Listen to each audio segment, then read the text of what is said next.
Hey guys, so I promised I would give you the video of my spiritual experience that happened with my aunt. When my parents had passed away, my Aunt Helen had taken care of me. We had a really strong bond together. She was like my second mother.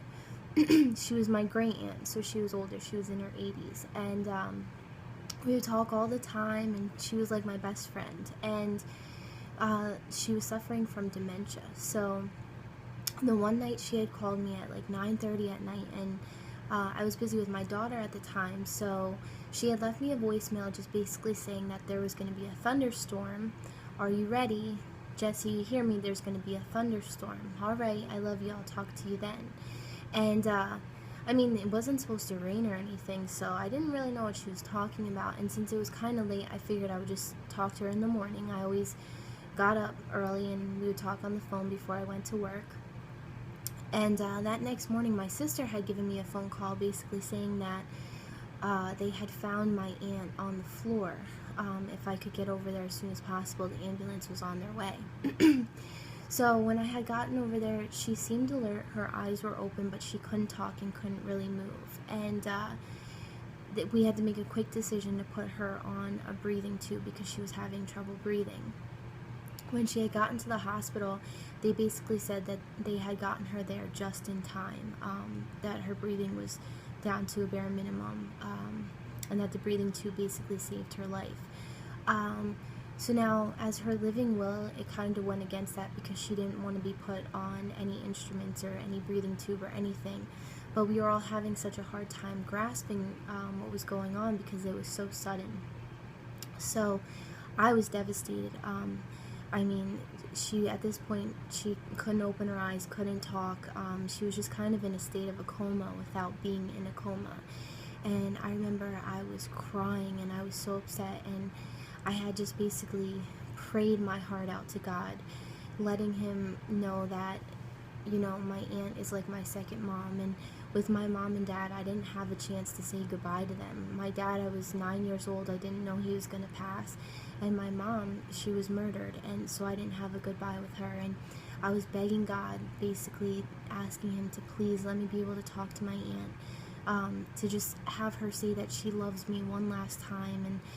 And when you go through something that somebody gets taken away suddenly, everything passes in your head, the coulda, shoulda, wouldas, what you wish you could say to that person. And I just put it all out on the table for God. I begged and begged and begged for him to just give me one more chance with her. And the amazing thing that happened was, about a week after that, my aunt, she was still in this state.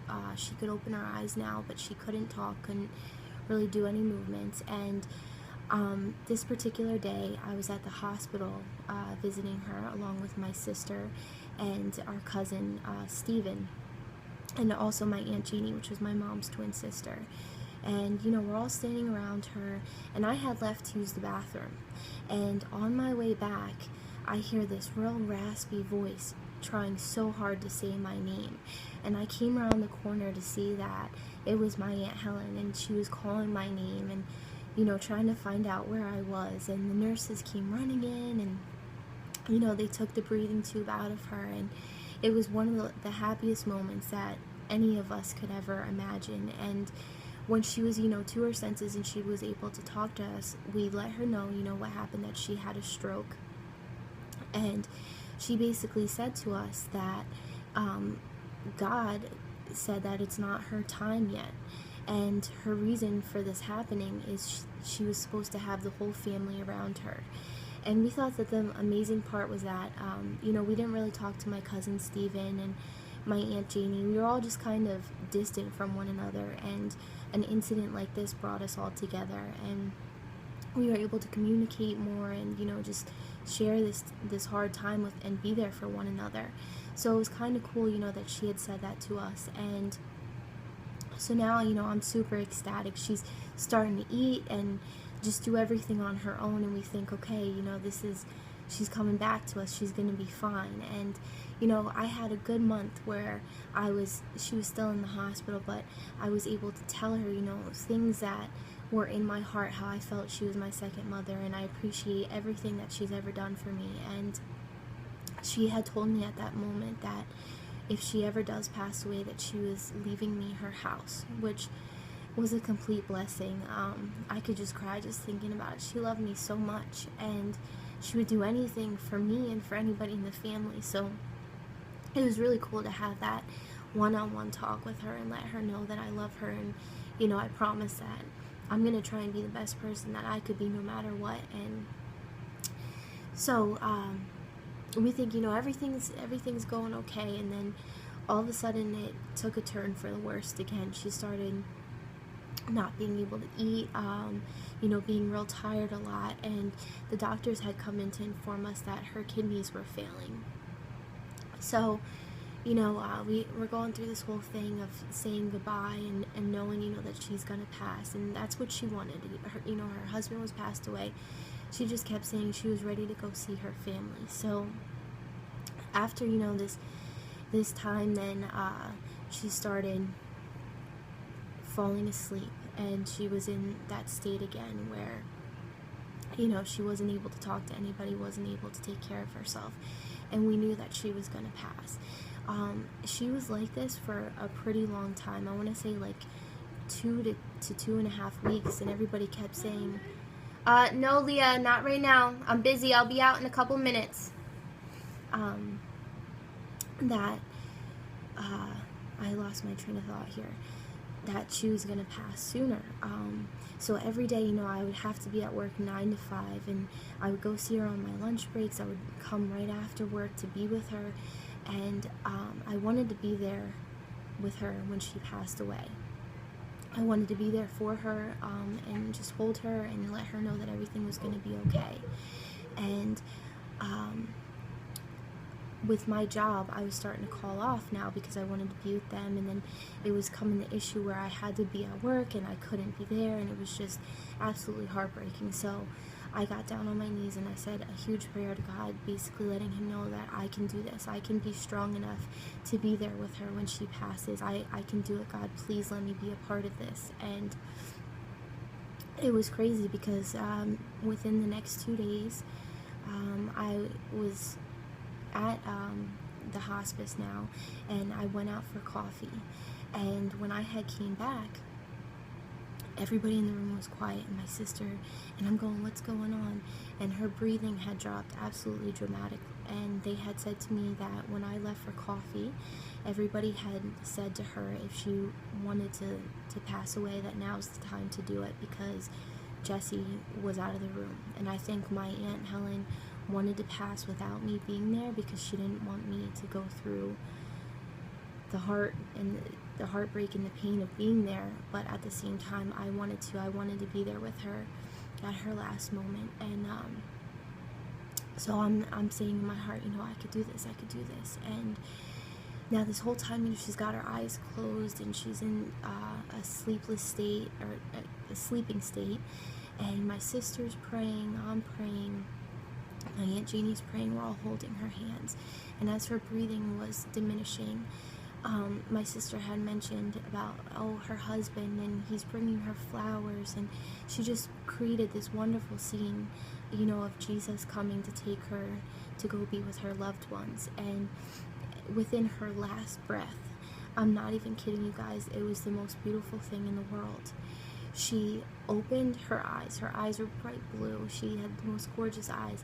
She opened her eyes, and it was as if she was looking past us in the distance, and she just smiled, just a smile, and closed her eyes, and she was gone. She was at peace. And for being there, and as hard as it was, I knew in my heart that she saw Jesus, and God came to get her, and she was going to a beautiful place, and she knew it, and she saw it, and she smiled, and it was just absolutely amazing. God heard all of my prayers. He let her come back so I could have my last talk with her, and he let me be there for her passing when I could have, somebody could have got in line in front of me at the coffee shop, and it could have took me an extra 5 minutes and I would have missed it, but the timing was perfect because God is always on time. God is always perfect, and he hears our heart and he hears our prayers, guys.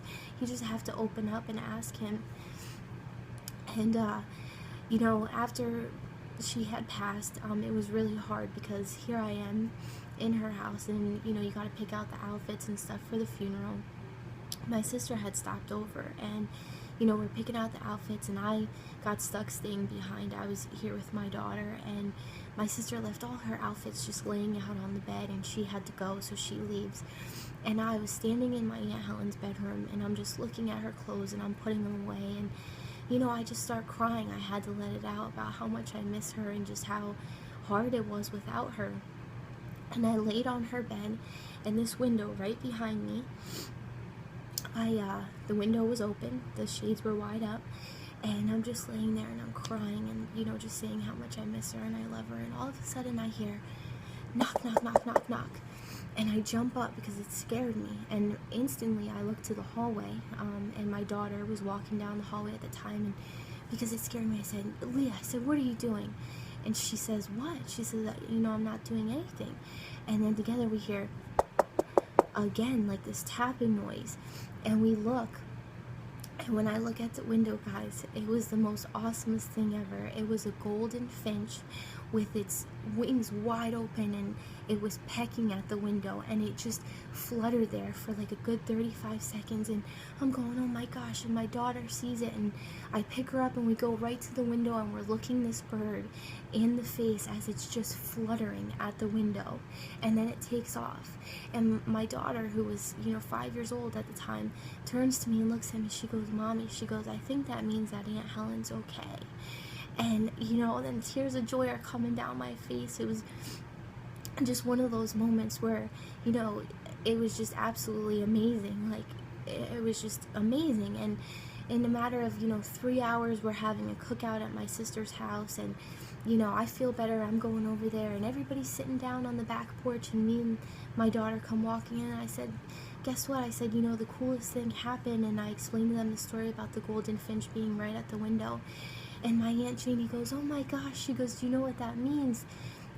When a bird comes to visit you after somebody passes away, that means that that's their spirit, you know, letting you know that they're okay and they moved on. And then, of course, I'm crying even more. I never even knew that.